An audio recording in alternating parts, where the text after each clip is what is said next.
को करूं सप्रेम प्रणाम। अशुभ हरन मंगल करन धनी श्रीदेव चंद्र जी नाम। श्री प्राणनाथ निज मूलपति श्री मिहिराज सुनाम। तेज कुंवरी श्यामा युगल को पल पल करूं प्रणाम। पिया जी को पल पल करूं प्रणाम। प्रथम लागू दो चरण को धनिये न छुड़ायो खिन। लाख तले लालेड़िया मेरे जीव के जीवन, मेरे जीव के जीवन। इन पांव तले पड़ी रहूं घनी नजर खोलो बातू। पलना वालू मेरे जीव के जीवन, मेरे जीव के जीवन।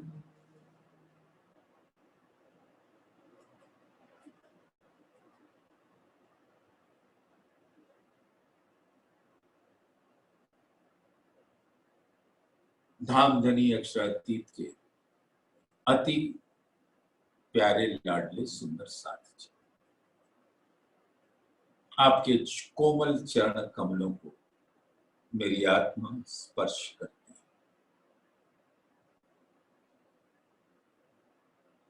अब धामधनी की निस्बत हुक्म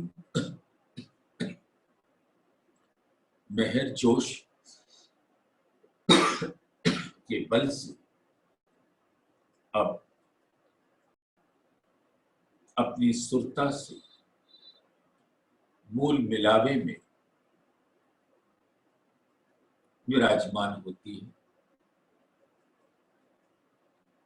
और इल्म की लहरें मुझे धामधनी के स्वरूप को निहारने का अवसर देती है। और जैसे जैसे धामधनी के वो अंग मेरे दिल में आते जाते हैं, मेरे मूल तन के वो अंग भी मेरे आत्मा के नैनों के सामने खड़े हो जाते। और जैसे जैसे ये गहनतम होता जाता है, वैसे वैसे पर आत्म का स्वरूप ही मेरी आत्मा का स्वरूप हो जाता है। सुंदर साथ जी, अभी हम श्रृंगार ग्रंथ के प्रकरण 4 में गोते लगा रहे हैं। हम सभी सामूहिक रूप से उस प्रकरण का शीर्षक है आत्म का फरामोशी से जागे का प्रकरण। इस संसार में आकर आत्मा किस प्रकार से जागृत हो सकती, उसका ही बयान है इस प्रकरण।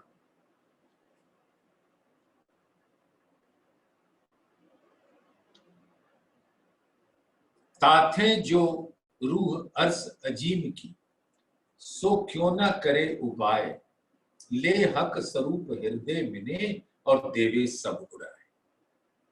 यानी आत्मा का इस संसार में आने के बाद और तारतम ज्ञान का सानिध्य मिलने के बाद और सतगुरु की मेहर भरी नजर मिलने के बाद एक ही कार्य रहता है, और वो है कि धामधनी का जुगल स्वरूप मेरी आत्मा के दिल में बस जाए, मेरे अंग अंग में बस जाए, मेरे रोम रोम में बस जाए। रोम रोम बीच रमि रहिया पीऊ आसक के अंग। इसके लिए ऐसा किया, कोई हो गया एक रंग, यानी परात्म, आत्म और राज्य एक स्वरूप हो जाते, और वो स्वरूप क्या कहलाता है? इश्क का स्वरूप। इश्क कब आता है? इश्क का अधिकारी कौन होता है? सुंदर सा आप ये जान लो कि इश्क के अधिकारी मात्र मात्र ब्रह्म सृष्टि ही होती है, ना ईश्वरीय सृष्टि, ना जीव सृष्टि। वो किसी भी तपस्या की स्थिति में हो, कितनी भी कसनी कर ले, लेकिन इश्क राज्य के दिल से उनके अंदर आ नहीं सकता। सिर्फ उन्हीं को इश्क मिलेगा जिसके अंदर परम धाम का अंकुर है, निस्बत है। श्री महामत कहे ए मोमिनो, इन निस्बत इश्क सागर। निस्बत है तो इश्क का सागर आपके दिल में विराजमान हो जाता है, और उसकी लहरों में आत्मा हर घड़ी झीलती रहती है। तो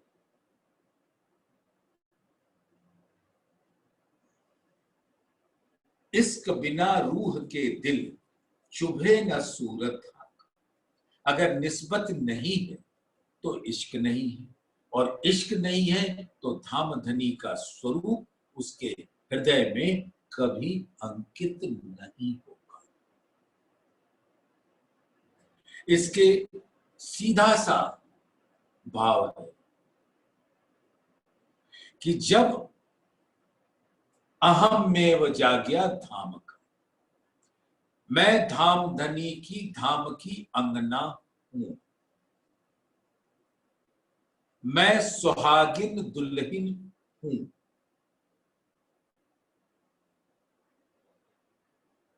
और मेरा और कोई दूजा स्वरूप नहीं है। जब ये हमारे दिल के अंतरिम अंतर कोष्ठ में बात समा जाए,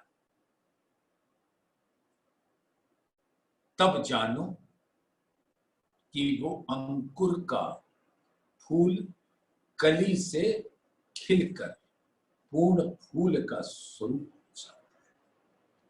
पहले दिल में ये भाव लेना कि मैं धाम की अंगना हूं, तो वो एक कली का स्वरूप है। लेकिन जैसा कली होगा वैसा ही फूल होगा। जैसे कली का सुगंध, कली के अंदर सुगंध निहित होगा, वैसे ही फूल के रूप में सुगंध फैलेगा। तो जब आत्मा अपने निस्बत की पहचान कर लेती, तो पहचान करने के साथ ही उसका स्वरूप कली का हो जाता है। उसके बाद धाम धनी का स्वरूप दिल में आने लगता है, तो इश्क की लहरें बहने लगती, तो धाम धनी का स्वरूप भी संग संग संग संग आता जाता है। तो इश्क बिना रूह के दिल, इश्क के बिना रूह के दिल में हक की सूरत, जुगल स्वरूप की सूरत नहीं आती। और इश्क तभी आता है जब निस्बत होती है। और जब निस्बत की पहचान होती तो आत्मा के दिल में वो कली खिलने लग जाती है। और जैसे जैसे आत्मा जागृत होने लग जाती तो उसके दिल का स्वरूप आत्मा से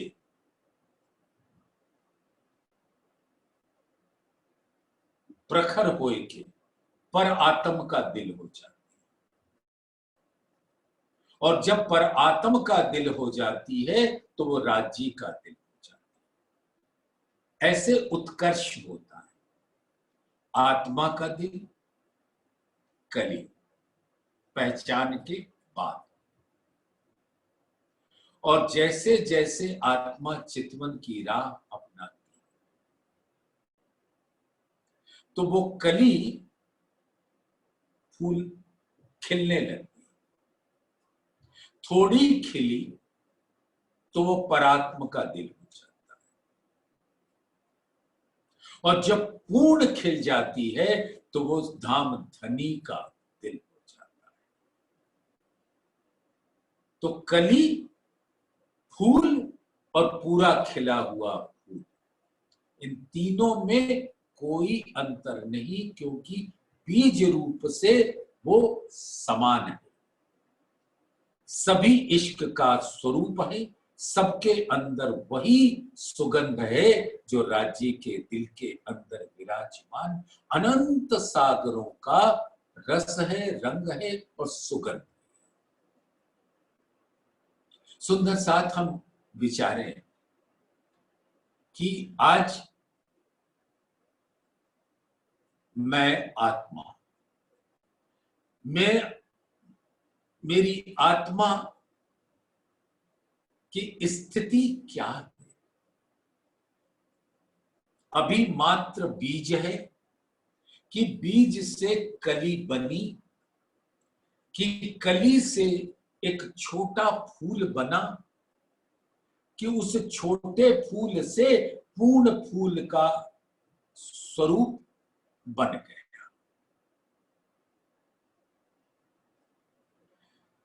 तो जब तक आत्मा राज्य के वस्त्र आभूषण अंग अंग की शोभा, जो राज्य के हुक्म ने ही अपने इल्म से बयान करके हम रूहों को सुख पहुंचाने के वास्ते हमें दे दिया है। हक भूखन की क्यों कहूं, रंग नंग जोत सलूक।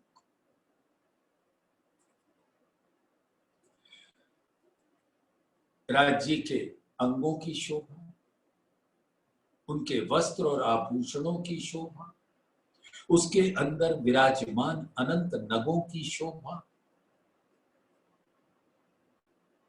उसके रंगों की शोभा। सुंदर साथ विचारो, उसके नूर की ज्योति हमें कहां दिखती है? परम धाम के आसमान में। परम धाम के अंदर जो भी लीला जिमी पर सभी आकारों के साथ हमें दिखती है, वो सब नूरी है। और माहो माहे करें जंग, और वो जंग की का जो अतिशय रंग भरा रस भरा स्वरूप दिखता है, वो आसमान में दिखता है, जो धाम धनी के दिल का प्रकट स्वरूप है। उस आसमान में सभी हकीकत के स्वरूपों का नूर टकराता है, माहो माहे करे जंग। और ऐसा अद्भुत दृश्य आत्मा के दिल के नैनों के सामने उपस्थित कर देते हैं राज्य, कि बस मैं वो नूरी किरण हो जाती हूं, मैं वो नूरी रंग हो जाती हूं, मैं आसमान से अरस परस हो जाती हूं।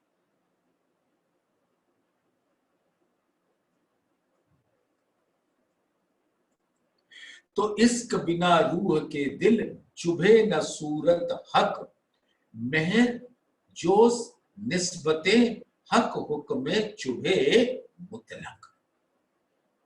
अब ये निस्बत है तो धाम धनी की मेहर है, धाम धनी की मेहर है तो हुक्म है, और हुक्म है तो जोश है। और ये मेहर जोश निस्बत के बल से मेरी आत्मा का स्वरूप बीज से, कली कली से फूल, फूल से पूर्ण खिला हुआ फूल,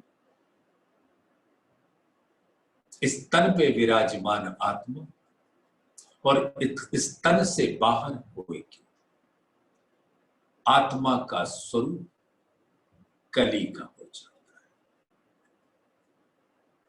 और जैसे जैसे धाम धनी की मेहर उसकी निस्बत पे बरसने लगती, वैसे वैसे धाम धनी का स्वरूप उसके दिल में आने लगता है, तो पर आत्म का स्वरूप खड़ा होता है। तो वो फूल का स्वरूप हो जाता है, अतंत सुगंध वाला, अनंत रंगों वाला, अत्यंत कोमलता को धारण किए। और जब वो फूल, जब धाम धनी का पूर्ण स्वरूप दिल में आता है, तो पर आत्म का जो फूल था वो पूर्ण फूल के रूप में विकसित हो जाता है। ऐसा विकसित कि वो धाम धनी का स्वरूप और मेरी पर आत्म का स्वरूप अरस परस हो जाता है।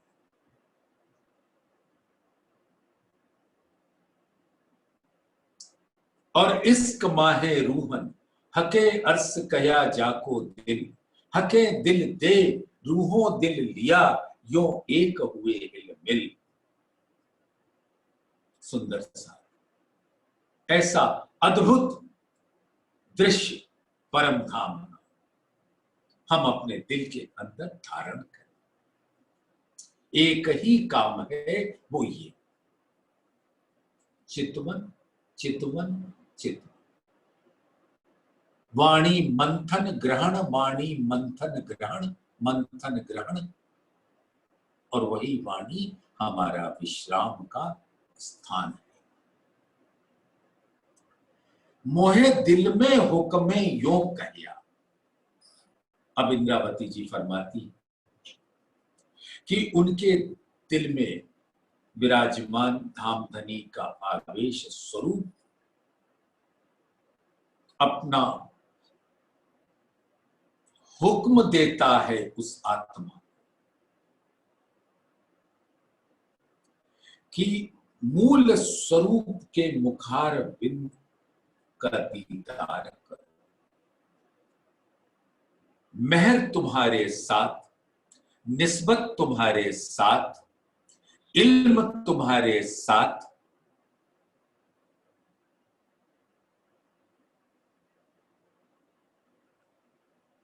फिर तो क्या कहना। धाम धनी के मूल तन के मुखार बिंद आत्मा के दिल में अंकित हो जाएगा। और एक बार सुंदर साथ जान कि अगर चितवन की उन गहराइयों में धाम धनी के स्वरूप को अपने दिल में अखंड कर लिया, तो मुझे मेरी पर आत्म का स्वरूप मेरे दिल में आएगा, और वही स्वरूप मेरी आत्मा का है। तो आत्म परात्म से अलग ना हो पाएगी, आत्म राज्य पर आत्म राज्य से अलग ना हो पाएगी। तो चाहे इस तन के अंदर जीव की लीला कोई भी हो रही, वो कोई गलत लीला नहीं कर सकता, क्योंकि उसमें वो आत्मा विराजमान है जिसने इल्म और निस्बत के बल से, मेहर के बल से धाम धनी के स्वरूप को अपने दिल में बसा रखा है। तो उसका भी, जीव की भी क्रिया उसी के अनुरूप वो कभी भी गलत पथ नहीं चुन पाएगा, पथच्युत कभी नहीं हो पाएगा, क्योंकि आत्मा विराजमान है इस दिल में। तो मोहे दिल में हुक्म यो कहिया, जो दिल में आवे हक मुख, तो खड़ा होए मुख रूह का, हक सो होए सन्मुख। तब आत्मा के दिल में परात्म का मुखारविंद आ जाएगा, और जैसे परात्म का मुखारविंद साक्षात धामधनी के समक्ष बैठी है, वैसे ही आत्मा भी जो परात्म का प्रतिबिंबित स्वरूप है, आत्मा का भी मुखारविंद आत्मा के दिल में खड़ा हो जाएगा, और पर राज्य के मुखारविंद को देखते देखते आत्मा पर आत्म के मुख को देखने लगेगी, अपने पर आत्म के मुख को देखने लगेगी, और पर आत्म के मुख को देखते देखते आत्मा अपने मुख को भी देखने लग जाएगी, और जैसा आत्मा का मुख है वैसे ही पर आत्म का मुख है, जैसे आत्मा के नैन है वैसे ही पर आत्म के नैन, और जैसे पर आत्म के नैन जुड़े हैं धाम धनी के नैनों से, वैसे ही आत्मा के मुखारविंद पे स्थित नैन धाम धनी के नैनों से जुड़ जाते, और जैसे पर राजी के दिल से होते हुए उनके नैनों से इश्क का रस पर आत्म के नैनों से होता हुआ उसके दिल में पहुंचता है, वैसे ही जब आत्म के नैन धामधनी के नैनों से जुड़ते हैं तो उस आत्म के अंदर भी वो इश्क का रस स्वतः ही पहुंच जाता है। सुंदर साथ एक बात याद रखें, धामधनी कभी अंतर नहीं करते, कभी नहीं, कि पर आत्म को तो पूरा लाड़ पिलाया, आत्म को आधा अधूरा पिलाया, ऐसा नहीं। जितना लाड़ धामधनी का दिल वो अनंत इश्क का रस पर आत्म को पिलाते हैं, उतना ही आत्मा को पिलाते हैं। बस अंतर इतना है कि ये बात ग्रहण करनी पड़ती है इस ब्रह्मांड। हमें जाग के ये जानना पड़ता है कि धामधनी अपने दिल के अनंत रस को हमारे दिल में उड़ेल रहे हैं, और इतना लाड़ लड़ा रहे हैं कि इल्म की हर बारीकियां हमारे दिल में पहुंचा, जो परम धाम में कारण था नहीं पहुंचा पाए। तो इसी प्रकार से उन्होंने आत्मा का स्वरूप खड़ा कर दिया, और स्वरूप खड़ा करने के का जो प्रक्रिया है वो पहले अपनी निस्बत की पहचान इल्म से, फिर इस इल्म से जुगल स्वरूप की पहचान, फिर अपने पर आत्म के अंगों का दीदार, फिर आत्मा अपने अंगों का दीदार। ये क्रिया है, प्रोसेस। सुंदर साथ, आप समझ रहे हो ना इस बात को?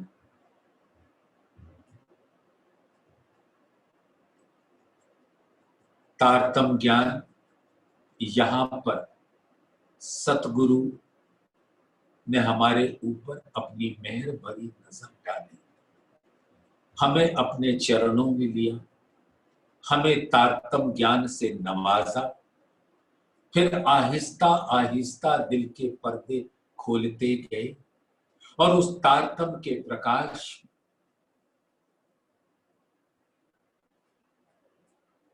आत्मा पर आत्म को देखने।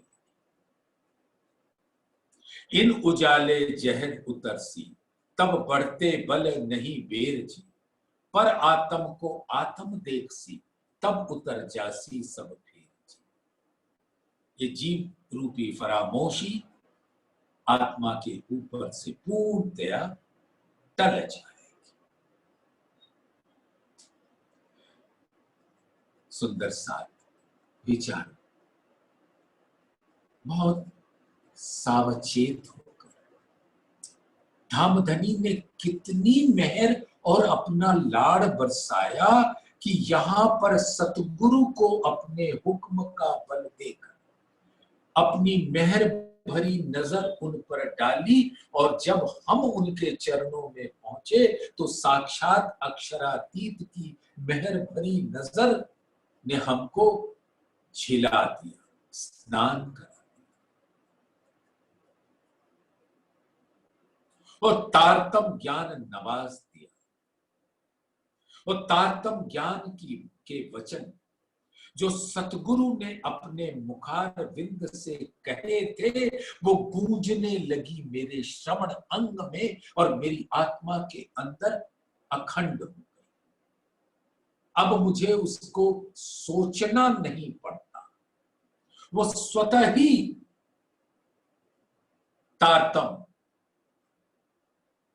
उच्चरित होता रहता है दिल के अंदर, और वो मेरी निस्बत की पहचान कराता है। और निस्बत की पहचान होकर आत्म पर आत्म को तब देख पाती है जब जीव भूख भूख होता है। कितनी सुंदर व्यवस्था राज्य ने अपने लाड़ का इजहार करने के वास्ते बनाया है।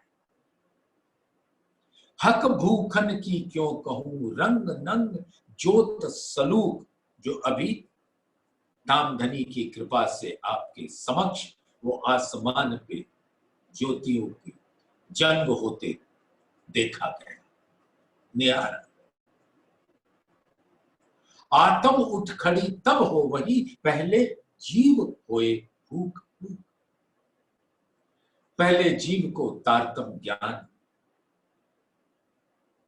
ग्रहण करने के पश्चात उसको माया के हर प्रलोभन से दूर राज्य का हुक्म करता है,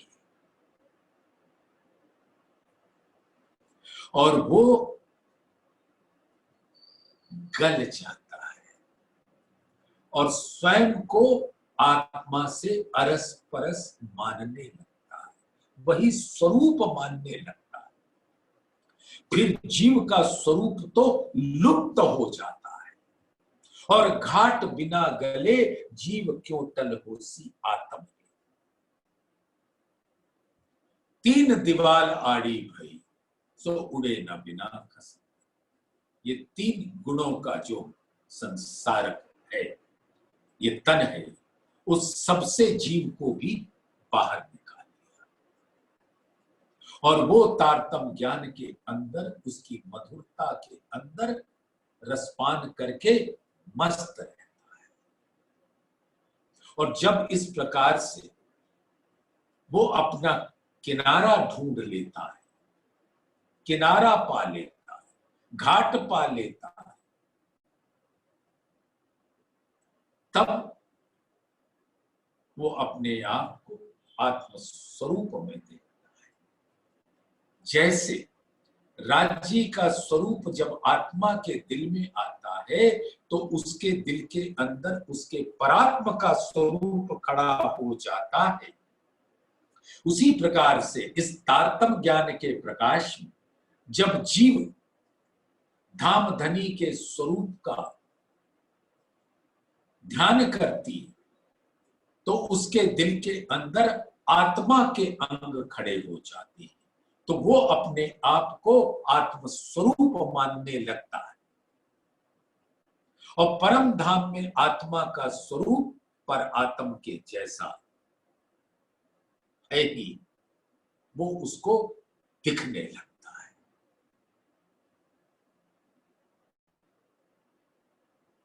तो धामधनी ने अपने लाड़ का इजहार करने के वास्ते ऐसी सुंदर व्यवस्था की कि पर आत्म फरामोश होते हुए भी, कुछ ना देख पाने के बावजूद, ना कुछ सुन पाने के बावजूद, ना कुछ कह पाने के बावजूद आत्मा को ऐसा वाणी का रस पिला दिया कि जीव भी निर्मल होने लगा और अपने आप को आत्मा से अरस परस समझने लगा। हो नहीं सकता, लेकिन समझने लगा। और आत्मा तो पर आत्म से अरस परस है ही। तो कह रहे हैं, मोहे दिल में हुक्मे यो कहया, जो दिल में आवे हक मुख, तो खड़ा होए मुख रूह का, हकसों होए सन्मुख। सुंदर साथ विचारों, कितनी सुंदर व्यवस्था है कि जब इल्म के द्वारा आत्मा चितवन के माध्यम से धामधनी के स्वरूप का पहले पठन करती है, फिर मनन करती है, फिर चिंतन करती है, फिर गुणन करती है, फिर उसका ध्यान करती है, फिर चितवन की स्थिति में आ जाती है और ऐसी चितवन की गहराइयों में डूबकर धामधनी का मुखड़ा उसके दिल में आ जाता है, तो पर आत्म का मुखड़ा आ जाता है, तो उसका स्वयं का भी मुखारविंद आ जाता है। और तब वो देख पाती है कि जैसा आत्मा का मुख वैसा ही पर आत्म का मुख। लीला भेद से सुंदर साथ वर्णन किया कि राज्य का अंग अंग का वर्णन, वस्त्र और आभूषण का वर्णन, श्यामा जी के अंग अंग का वर्णन, वस्त्र और आभूषण का वर्णन, और पर आत्म के अंग अंग का वर्णन और वस्त्र और आभूषण का वर्णन जुदा जुदा है। लेकिन सुंदर साथ वो जुदा जुदा नहीं है। जैसा राज्य का मुखारविंद है, वैसा ही श्यामा जी का मुखारविंद है, और जैसा श्यामा जी का मुखारविंद है, वैसा ही पर आत्म का मुखारविंद है, और वैसा ही आत्मा का मुखारविंद है।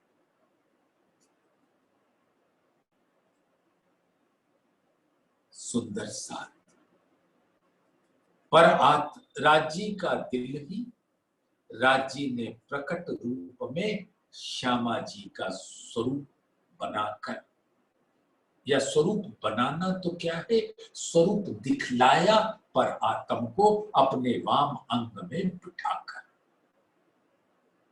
और सभी लीला के अंदर तन और दिल दोनों संग संग एक रूप एक स्वरूप होते, एक तन एक दिल होते, एक रंग एक रस।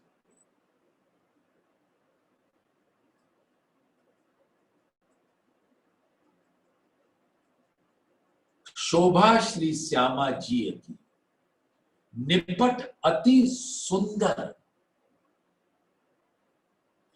अंतरपट खोल देखिए तो दो आवत एक नजर। तो लीला भेद से अगर श्यामा जी के नीलाट पर राखड़ी की शोभा प्रस्तुत किया, आत्मा की नैनों के सामने। तो राज्य के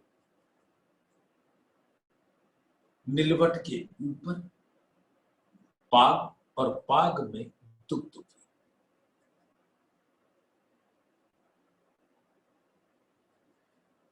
तो लीला भेद से साड़ी है तो जामा है, चरनिया है तो इजार है। इसी प्रकार से आभूषण, जैसे हार श्यामा जी के वैसे हार राज्य। विशेष अनवट बिछिया भी है, झांझरी घुंगरी कांबी कड़ला भी है। धामधनी के केश अमृत सुल्फे, घुंघराले कांधे तक आए। अतंत चोय से भीगे, अतर से भीगे सुगंध। और श्यामा जी के उसी प्रकार के किशोर केश श्याम रंग के, बस उसमें भेद करने के वास्ते 3 लरों की चोटी बांध दी परांदो और गोफनड़े के साथ। धामधनी के अमृत जुल्फे उनके कांधे पे लहराती है, तो श्यामा जी की वो चोटी उनके गौर उज्जवल गहरी लालक लिए हुए पीठ के ऊपर लहराती है, जिसकी छाई साड़ी के बाहर दिखती है। सुंदर सार, जैसा राज्य का सुंदर नूरी इश्कमयी स्वरूप, वैसा ही श्यामा जी का स्वरूप, और वैसा ही पर आत्म का स्वरूप, और वैसा ही आत्मा का स्वरूप। लेकिन ये मार्फत और चितवन की वो उच्चतम गहनतम स्थिति है, जब आत्मा स्वयं को इस ब्रह्मांड से पूर्णतया पृथक कर लेती है। अब वहां के बिना उसका दिल कहीं लगता नहीं। और धामधनी ने अपने लाड़ से ऐसी मेहर की कि वो जीव का स्वरूप भी शुद्ध और निर्मल हो गया। उसको भी धामधनी के ही चरण प्रिय है, उसको भी धामधनी का मुखड़ा ही प्रिय है। ऐसा सुहावना स्वरूप जीव को भी प्रिय है। तो कोई बाधा नहीं आती आत्मा को धामधनी के स्वरूप को देखने में, उसका दीदार करने में।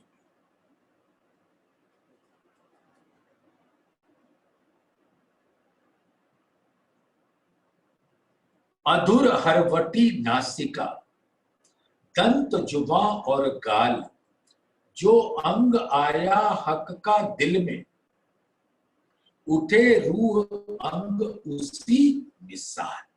तो जब बुखार विदाया तो अधुर आया, हरवटी आई, नासिका आई, दंत आया, जुबा आया, गाल आया, और वो सबकी गौर उज्जवल गहरी लालक लिए हुए अनंत सुहावना स्वरूप जब आत्मा के दिल में बसता है, उसकी निस्बत में बसता है,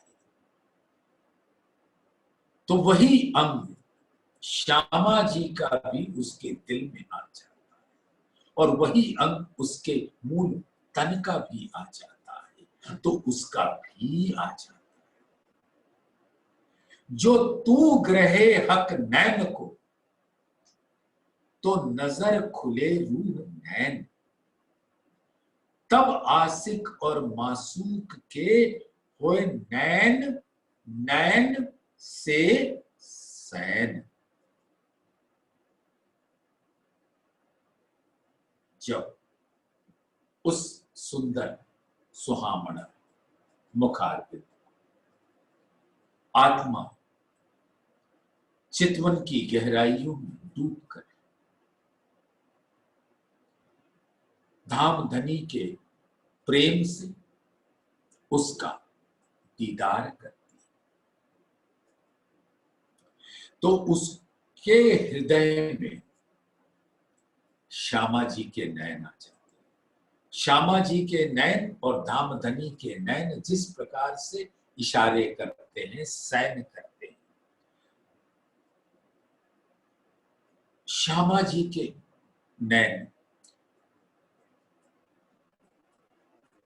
आधे खुले हुए, आधे घूंघट से राजी के नैनों को निहारते, तब उनके नैनों में प्रेम का लाज भरी रहती है, अपने आशिक को देखकर।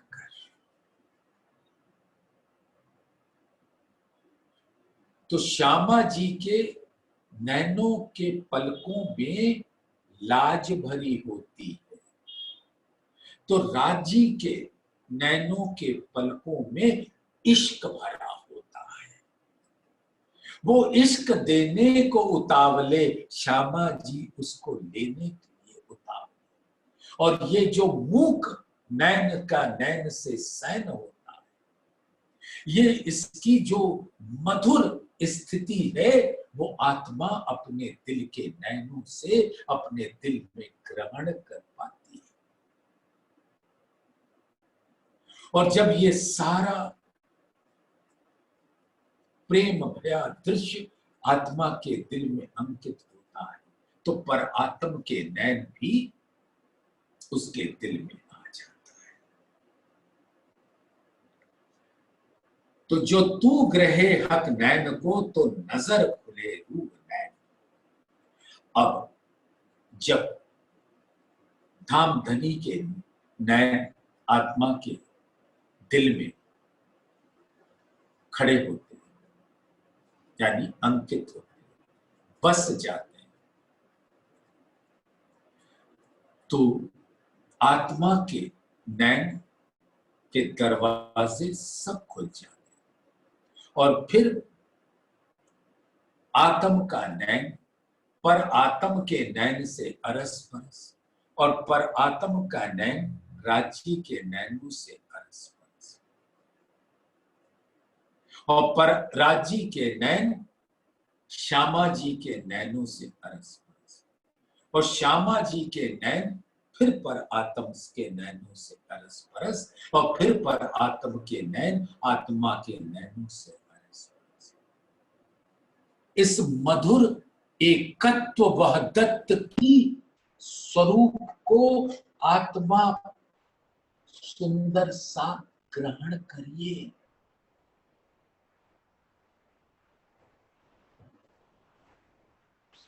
तब आशिक और मासूक के होए नैन नैन से सैन।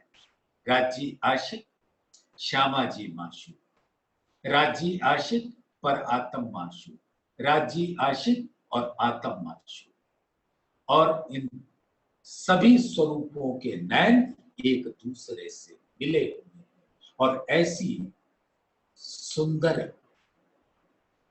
अप्रतिम शोभा को अपने दिल में धारण कीजिए। सुंदर सा जो हक निलाट आवे दिल में, अभी मुखार बिंद का वर्णन हो रहा है, तो निलवट है मस्तक पेशानी। जब राजी का निलाट रूह के दिल में आता है, सुंदर साथ ध्यान कीजिएगा, राजी के निलवट पर एक लाल टीका है, और उसके चारों तरफ सुनहरी करकरी, और वो लाल टीका राजी का दिल है, जो लालिमा यानी इश्क का रस प्रकट करता है, और सुंदर साथ जो ब्रह्म सृष्टि पर आत्म है, वो राजी के दिल में से प्रकट हो जाती है उन करकरी के रूप में मस्तक। तो ये पर आत्म ही राजी के निलाट का सिंगार हो जाती है।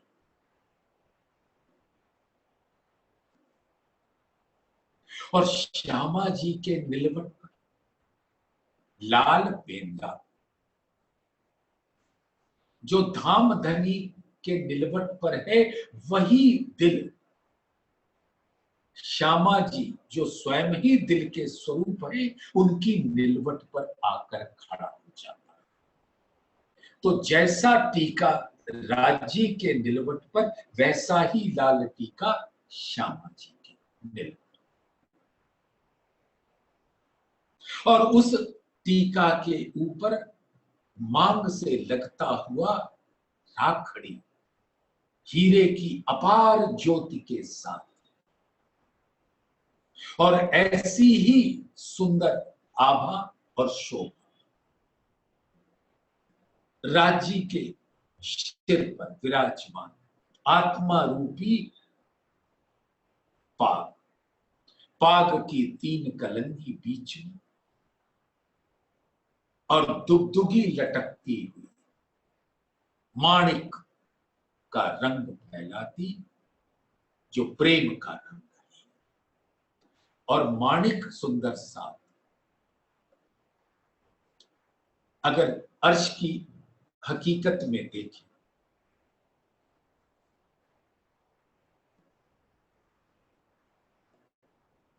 तो नीर सागर रूहों के मुखार बिंद की शोभा, और उसी सागर के का स्वरूप माणिक पहाड़ होता है, और माणिक रूहों के मुखार बिंद की शोभा को दर्शाता है, और वो धाम धनी सभी रूहों की शोभा को अपने सिर पर, जो उनका सिर मोर पाग है, उस पर दर्शाता है। इस प्रकार से हर आत्मा धाम धनी के सिर की शोभा होती है। जो हक निलाट आवे दिल में, तो दिल में आवे श्रवण, तो श्रवण अंग भी रूह के दिल में आ जाता है। 2 अंग खड़े होए रूह के, जो होवे रूह मोमिन। अभी सारा वर्णन धामधनी के मुखार बिंद का हो रहा है, इससे अलग ना होना सुंदर सा। नैनों का वर्णन हुआ, अधुर का हुआ, हरवटी का हुआ, नासिका का हुआ, दंत का हुआ, जुबां का हुआ, गाल का हुआ, निलवट का हुआ, श्रवण अंग का हुआ, भौं भ्रिकुटी पल नासिका, सुंदर तिलक हमेश, गौर शोभा मुख चौक की, क्यों कहूं ज्योत नूर केस। अब जब नैनों का वर्णन हुआ तो उसके ऊपर भौहें, और भौहों के बीच में भ्रिकुटी, और नैनों के ऊपर पलकें, पलकों से पापड़ बरौनिया, और भ्रिकुटी के ठीक नीचे सुंदर नासिका, और जहां से सुंदर तिलक हमेश, जो राज्य के निलवट पे लाल टीका है, तो नासिका से पीत रंग के कंचन रंग का तिलक निलवट तक जाता है, जिसके अंदर वो लाल टीका विराजता है। ऐसी सुंदर शोभा मुख चौक की आती है, क्यों कहूं ज्योत नूर केश। तो केश का भी वर्णन, क्योंकि मुखार बिंदु का वर्णन होगा तो सिर का होगा ही, और सिर का होगा तो केश का होगा ही। ए अंग जेते मैं कहे, आवे रूह के हृदय हक, तेते अंग रूह के उठ खड़े होए बेसन। तो ऐसे राज्य के जितने अंगों का बयान हुआ,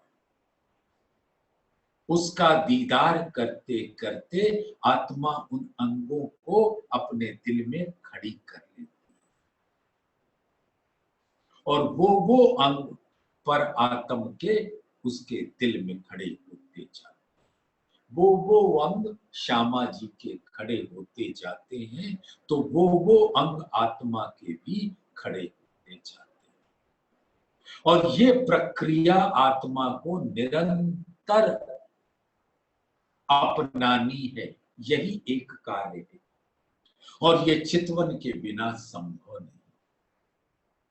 इल्म ग्रहण करें और उस इल्म के साथ अपने आप के दिल के को मूल मिलावे में विराजमान करें और चितवन की गहराइयों में डूबकर उस प्रेम और इश्क के स्वरूप की शोभा को अपने दिल में ग्रहण करें।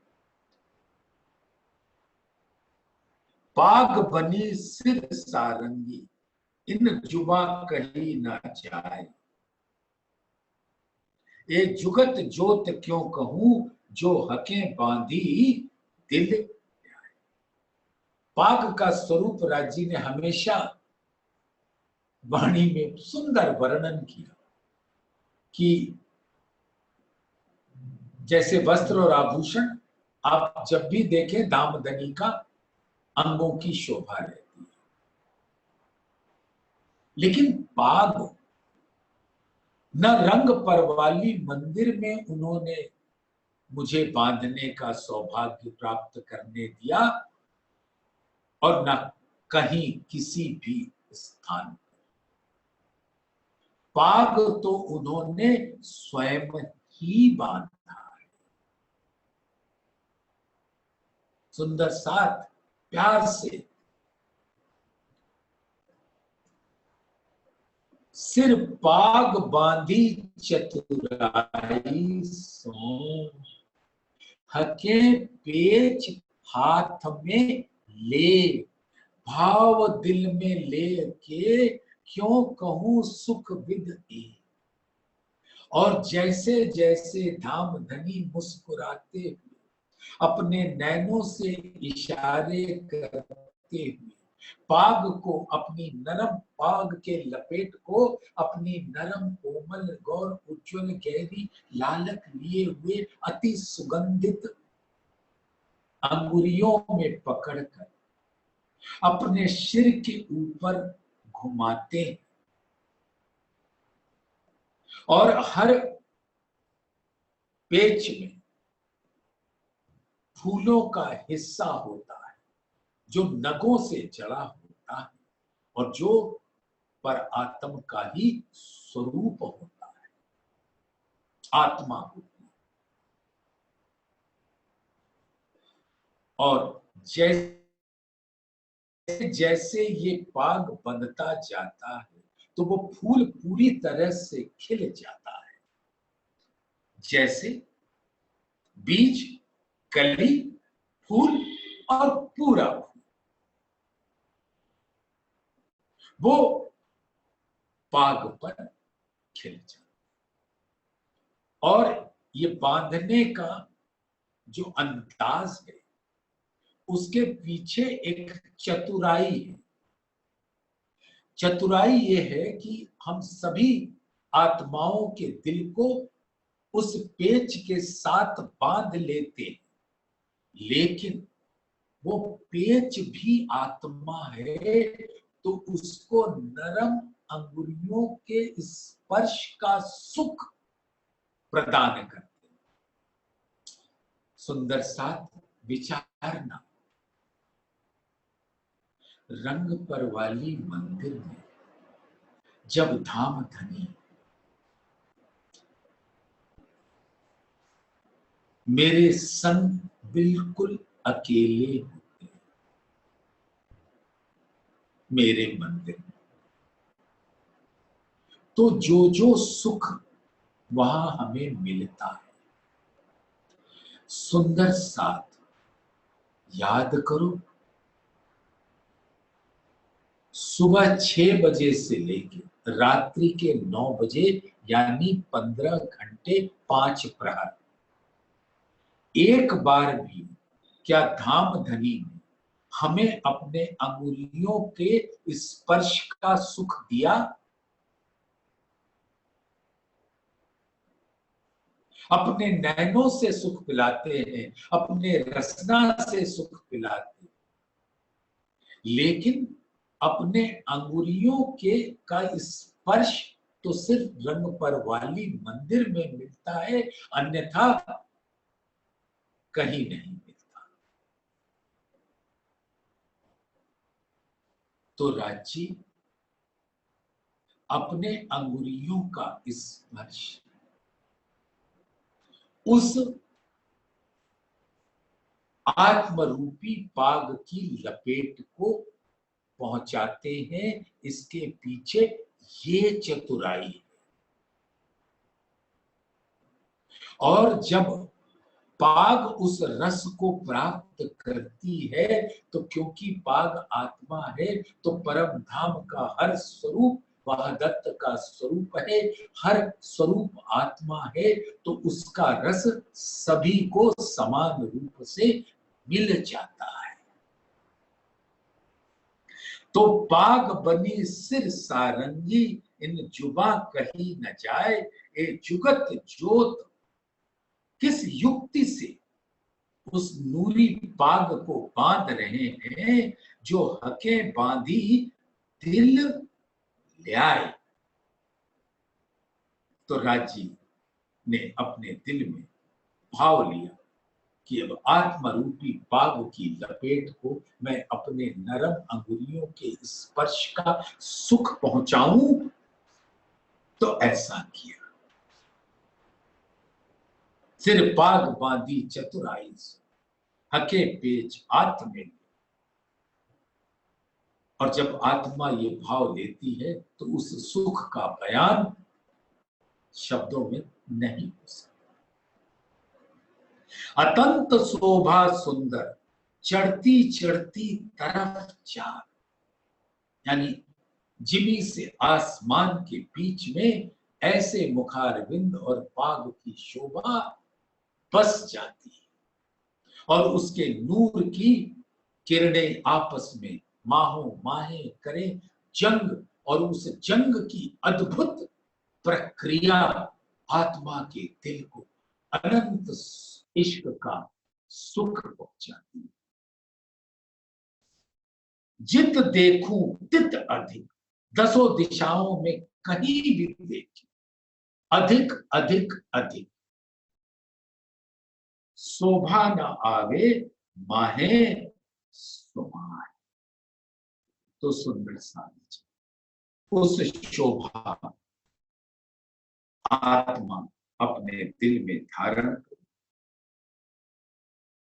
और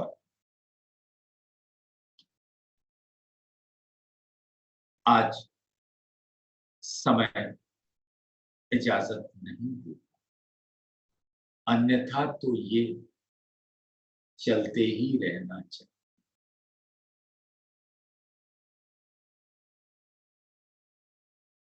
धनी की कृपा से आपके प्यार से विराम लेता हूं। इसी चौपाई को प्रकरण 4 श्रृंगार की 30वीं चौपाई, जिसको हम दोहराते हैं। अतंत शोभा सुंदर चढ़ती चढ़ती तरफ चार, जित देखूं तित अधिक, शोभा न आवे माही सुख, शोभा न आवे माही सुख। प्रणाम सुंदर साथी जी।